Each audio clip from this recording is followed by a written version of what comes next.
Welcome to The Strip Live. I'm Maria No, and today I have two happily married guests, but they're also known as the happily ever after experts. This is Dr. Karen and Dr. Darwin. Thank you so much for being here.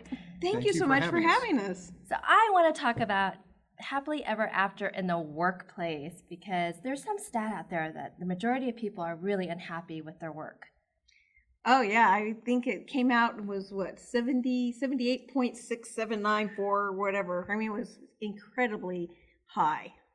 Well, you know, and I think it's funny that they do these things about happiness in the workplace. You know, when it comes right down to it, you know, if you want to get technical about it, somebody's paying you to be there to do something. Why should you be happy about it?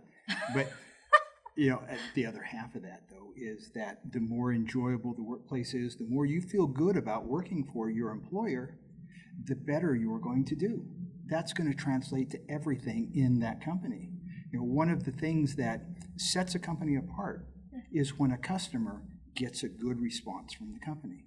How do they get a good response? It's because some employee took their time to go out of their way to make that person happy. And they did so because they were happy. Exactly. And we spend more than half of our waking hours at work in most cases. Probably more so, I mean, in a lot of these jobs. So where does it start? Is it the corporation that needs to implement how to be happier in the workplace, or is it the individuals within that company that should be seeking ways to be happier in the workplace? Yes. Okay, Yeah. thank you. That's Thank you really for good. clearing that up. It's both. It's on both sides. And, you know, you've got companies, and you hate to name companies, but you got Herb Kelleher with Southwest, and everybody knows them as a happy company. Yeah. And yet, look how it bled over so much. And so he took a real initiative, and because he took initiative, his people took more initiative.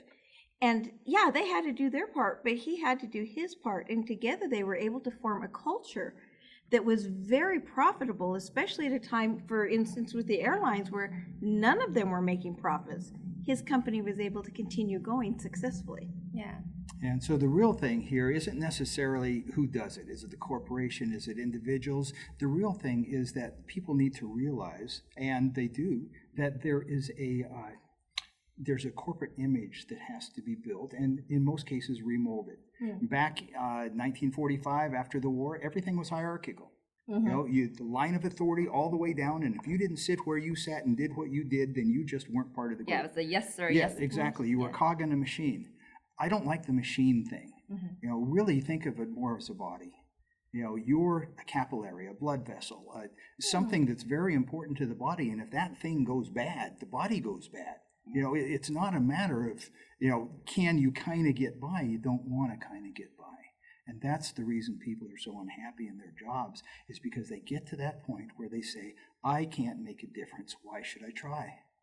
And so we go in and we help people realize not only can they make a difference, but they do make a difference merely by showing up. And then it's up to them at that point what they're going to do with that.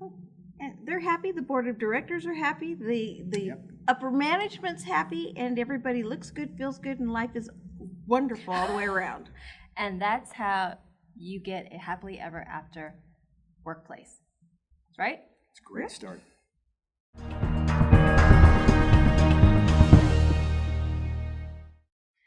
So come on, baby, do you do more than that, or do more than dance?